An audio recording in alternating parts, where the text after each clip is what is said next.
Hello, everybody. I'm David Shuster, Rebel HQ Live. Welcome to our live show. Yes, Rebel HQ Live. It's something we're going to try to do each week, and so let's get started. Dearly beloved, we are gathered here on this very sorrowful, mournful day to mourn the passing of the American principle, equal justice under the law. It died this week.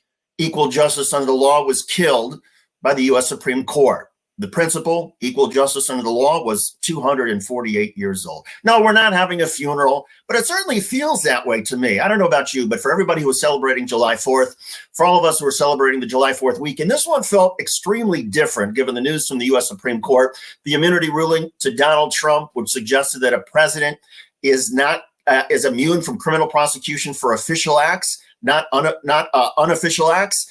In other words, Donald Trump or any president could assassinate a political rival, and if it's an official act, they can get away with it. They could still be impeached. It feels like things have changed between the news from the Supreme Court, between what's going on with Joe Biden and Donald Trump, and sort of the general sort of political malaise. This does feel like an especially sad July 4th. But it's not over yet. The election's not over. Things have a way of changing. So what we're going to do in this video is we're going to go through some of the news from this week. We will highlight some of the latest clips, some of my favorite videos, and a special July 4th reminder. So let's get right into it. The big news right now seems to be Joe Biden, President Biden. How is he doing? Well, here was President Biden's message on July 4th. Watch from the White House. Close with this.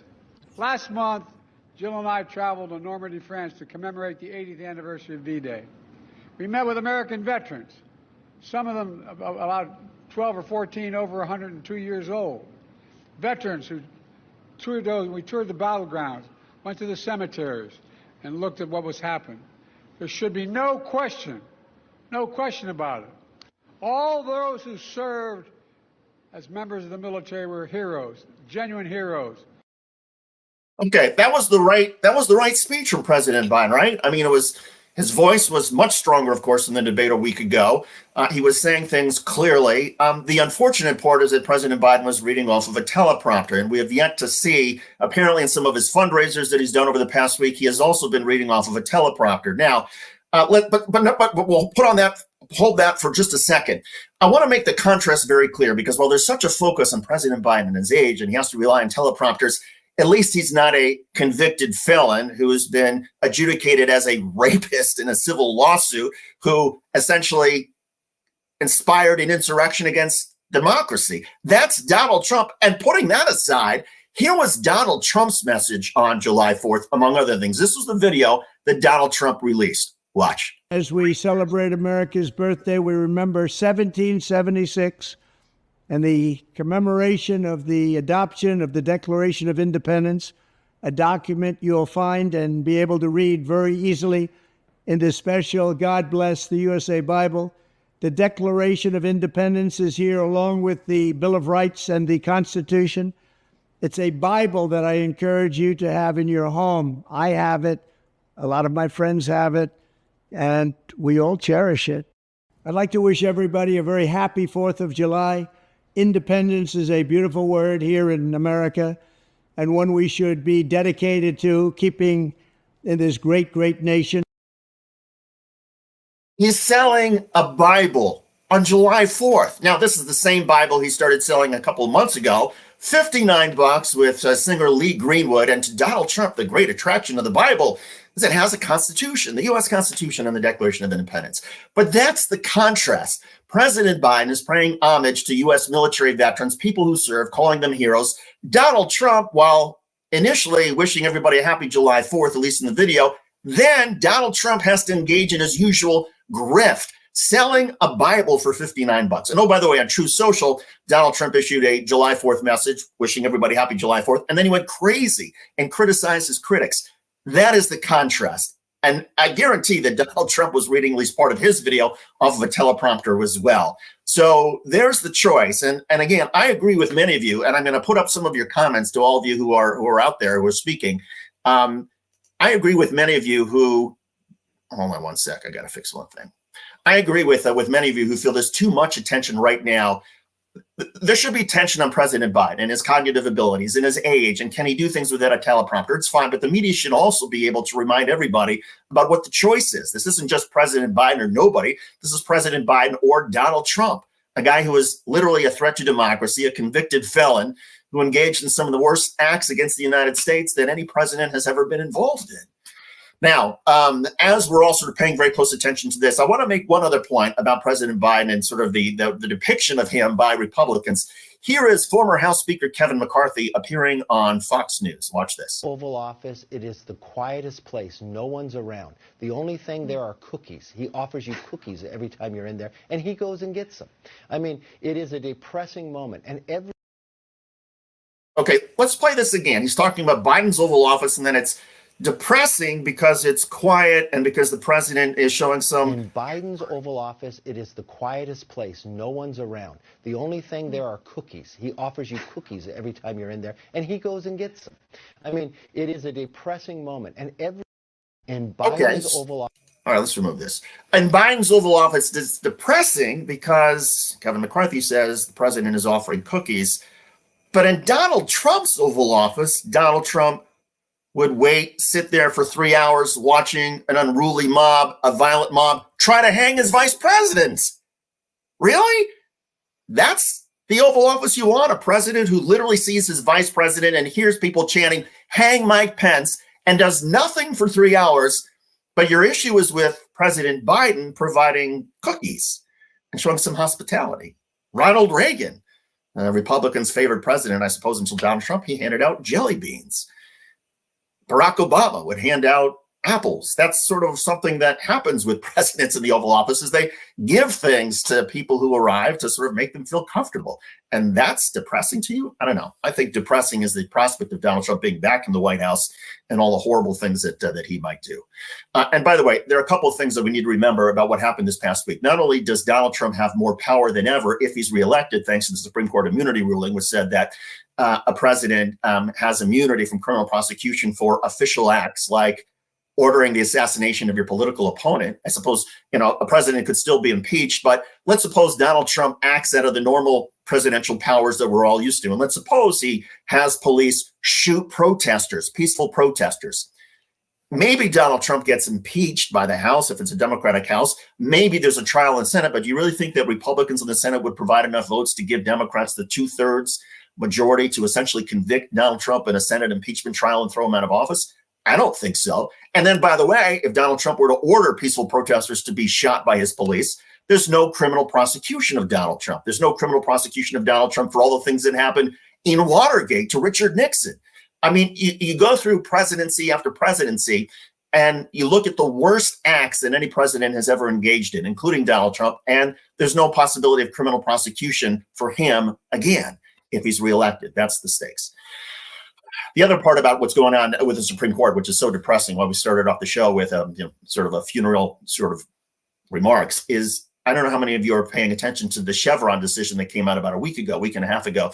That's a decision that basically the Supreme Court said that interpretations of congressional laws, such as how the Clean Water Act should be interpreted, well, that should no longer be determined by the agencies that have expertise, like the Environmental Protection Agency. No, judges should interpret how these laws should be in place. In other words, if a company is pouring too much arsenic into the water or too much pollution into the air, it's no longer an expert from the Environmental Protection Agency or from the Department of Interior or Department of Labor or whatever, who's going to testify and say, okay, here's how we're going to enforce this congressional intent.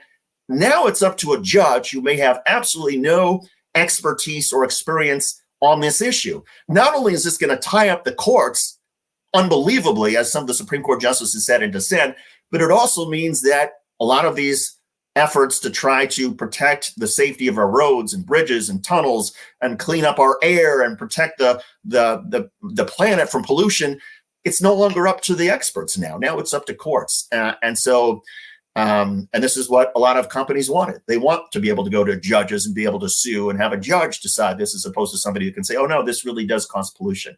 And by the way, there's one other point that people should note. Max Burns, my colleague, formerly of TYT, pointed out that a lot of investors aren't happy with this decision, the Chevron decision, because now there's unpredictability in terms of how regulations are going to be enforced and what regulations are going to be there. And investors hate unpredictability. They want stability. They want to know that what the law is right now is going to be the law 2 years from now. And that if companies have to do the following X, Y, and Z in order to comply with the law, that that's going to be consistent. Everything's out the window now, and so this is a bad move economically. The other big news that happened this week, in addition to paying attention to President Biden and Donald Trump and what's going on at the Supreme Court, is that Donald Trump's former political advisor, Steve Bannon, reported to jail. Bannon was convicted a couple of years ago for contempt of Congress. He was actively involved in planning the January 6th insurrection. He bragged about it the day before, said, strap in. Well, when Congress asked him to testify, provide documents and evidence, Bannon refused, and he was eventually convicted in 2022, I think it was 2022, in a criminal trial of contempt of Congress. And he has just now reported to prison. Well, while he was reporting to prison here in Connecticut, in Danbury, which is about 10 minutes from where I'm broadcasting to you live right now, Marjorie Taylor Greene, Republican from Georgia, decided to show some solidarity with Steve Bannon. She showed up, and Greene got some karma literally to her face. This was the greeting to Marjorie Taylor Greene. This was my favorite video of the week. Let's watch. Or 4 months in prison. Small dick, small dick, small dick, small dick. I'm sorry, you're gonna have to speak up. In Danbury, Connecticut, the heckling was relentless. Oh, he thinks it's an absolute shame. President Trump often describes America as a nation in decline. Greene's news conference declined quickly. The sign read, "Bleach blonde, bad-built, butch body." That's a reference to an epic put-down of MTG coined just a few weeks ago in a House hearing. If someone on this committee then starts talking about somebody's bleach blonde, bad-built butch body, that would not be engaging in personalities, correct? A what now? Bleach blonde, bad-built, butch body. Trump laws. On top of the saying and the sign, the heckler drowned out Greene with a cowbell.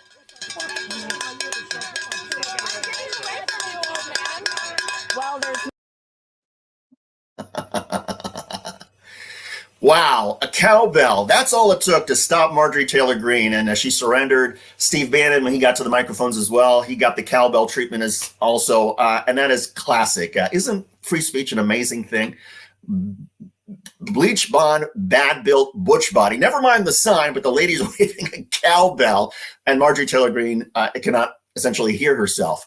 Bravo to that woman who shook that cowbell. When we put this video up on Rebel HQ, there were a number of comments from people who suggested they wanted a GoFundMe page. They wanted to be able to Venmo money to the woman with the cowbell to keep her, encouraging her to do this. And maybe that's the protest of the future, that every time Marjorie Taylor Greene tries to speak in public, she's going to be greeted with somebody waving a cowbell, yelling, small, or whatever they're going to yell. Anyway, a couple other videos that I love this week. The Lincoln Project is having some fun with, well, first, a serious video from the Lincoln Project, the anti-Trump organization that's putting up some really terrific ads in this presidential campaign. Here is the one of the latest ads from the Lincoln Project. Watch. January 2025, the future that generations were warned about will arrive. We know AI will change everything. Machines that can think for themselves, make decisions for us, technology which can control us or even kill us if we aren't careful. That future may await us, but a far greater threat is here now. Because that day in January isn't about artificial intelligence. It's about actual stupidity. Masses of people, unwilling or unable to recognize the difference between democracy and dictatorship. Politicians and pundits, drunk on confirmation bias and spewing lies in the name of principles they no longer hold. Cultists, useful idiots, ignorance, mindlessness, actual stupidity. It's here, and it's taking over. Take a last stand with humanity this November and save the future from AS before it's too late. Wow. That is amazing. That may be my favorite Lincoln Project ad so far. Actual stupidity, cultists, save humanity before it's too late. And, one of the things that many of us who have been so disturbed by MAGA and the MAGA movement of the last several years has been that how it seems like it preys on low information people, low information voters. And the stupidity that comes out from Donald Trump seems to be getting even worse. and yet his movement just sort of follows along. So good for the Lincoln Project for pointing this out. And by the way, there's another ad from the Lincoln Project that goes along with this that's a little bit more tongue-in-cheek to the sort of time of year. Usually July 4th week is when a lot of people, a lot of cable channels, at least before 9/11, would focus on the danger from sharks, shark attacks, what's happening at the beaches, riptides, whole sorts of horrible things that are happening. Well, so, and there have been some more shark attacks, and it always still tends to get a lot of news in the tabloids and a little bit on the cable news. Well, the Lincoln Project decided to have a little bit of fun with Shark Week and tie it into that ad, Actual Stupidity. So here's the Lincoln Project ad, the latest Lincoln Project ad, which actually went up this morning. Watch. Every year, a well-known cable channel brings you a full week devoted to sharks. True tales of the killers of the sea. The ultimate predators hidden in the depths of our oceans. Until now. This year, we present Electric Boat Battery Week. What would happen if the boat sank from its weight and you're in the boat and you have this tremendously powerful battery and there's a shark that's approximately 10 yards over there? Do I stay on top of the boat and get electrocuted, or do I jump over by the shark? You thought sharks were enough. Well, now there's a new danger. Batteries. For millennia, mankind feared the deadliest predators of the sea. Now, the predator is of our own making. I'm not a big fan of sharks either. Another great ad by the Lincoln Project. This one a little bit, of course, more satire than anything else. But Donald Trump really said that. A couple of weeks ago, he gave a speech and talked about how he was concerned about Navy ships and all sorts of boats that the Navy and the military is going towards electric powered engines. And Donald Trump was worried that, well, how could they float? Wouldn't the batteries be so heavy? No, they're actually not that heavy anymore, Mr. President. But he went on this whole sort of riff about fearful about if a boat is sinking, and what about the electromagnetic currents from a battery, an electric battery, and what happens if it goes in the water? And what do you choose? Do you want electrocution to die, or do you want to die by shark? What if there's a shark a few feet away? He literally went on a riff about that for about 2 minutes during one of his speeches. It's stupid. It is so dumb. And when you think about all the pressing issues that are facing our nation and our world, the war in Ukraine, what's happening in the Middle East, fears about the economy perhaps overheating, concerns about people not getting the proper sort of education, as evidenced by the number of MAGA supporters that are out there. There's so many issues, serious issues, that we really do need to be talking about and debating. And for Donald Trump to sort of be focused as he is on, well, electricity, and what do we do about the magnets, and what should we do about electrical currents and boats? Are they going to sink? Or are they going to float because of electricity? Wow, it's amazing. So there we have it. Tough week look, it's a tough week in politics. This is a tough time. Let's just be honest. And I'll be the first to say, I mean, I was out there with my kids celebrating July 4th and watching the fireworks, and it did feel different this year. I think because of the polling that shows President Biden behind Donald Trump in the presidential election. You would have thought that a former president convicted of 34 felony charges, being adjudicated as a rapist in a civil lawsuit, his business fined hundreds of millions of dollars, and literally some of his policies not making any sense, and some of what he says not making any sense. You would have thought that, okay, there's no chance Donald Trump would have to be reelected. But there he is. And my feeling is, I think there are a lot of people who feel perhaps they don't believe that Donald Trump is a threat to democracy. And they somehow think, oh, it's kind of funny having this sort of jokester or prankster in the White House, and people are upset about the institutions around us. And so let's just tear them apart. And let's just have Donald Trump essentially symbolize how we're going to tear apart and essentially blow apart the institutions that we're so familiar with. And so what if Donald Trump takes a couple of powers that he's not supposed to have, or says things that he's not supposed to say? I think some Americans find it amusing and find it humorous and feel like, well, our government's so far gone and can't really help our lives anyway. So let's just elect Donald Trump as a sort of an FU to everybody else. That is about as cynical as it possibly gets. The idea that, well, president doesn't really matter, government doesn't affect my life, it can't really impact how I'm living my life or what happens to my family or to my safety or towards my security. To sort of give up on all of that, I think goes to a lot deeper issues than just Donald Trump and the arrival of somebody who wants to be a dictator and the possibility of a tyranny that he may impose on everybody. So this is a sad time for a lot of folks in terms of trying to celebrate July 4th and be patriotic and proud in our country and where our country is going, because a lot of us are not quite sure where our country is heading. And this is a pretty scary time. And it just does feel like democracy is being ripped apart limb by limb.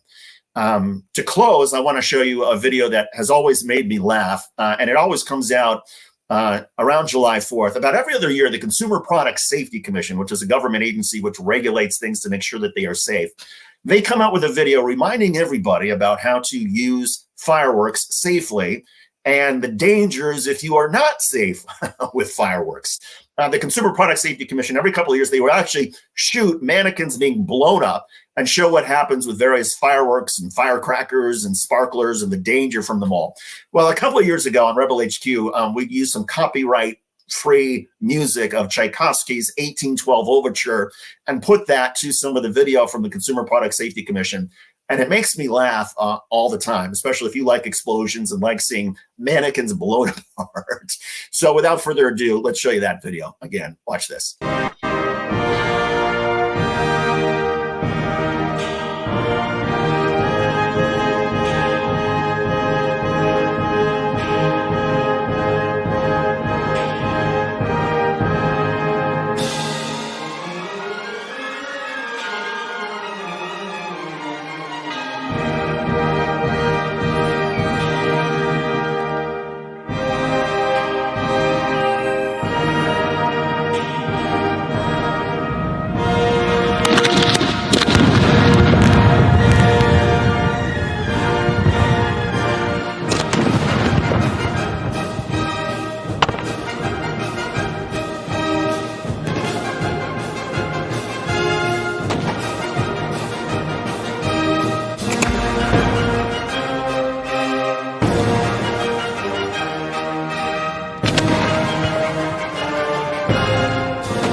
I love that every time.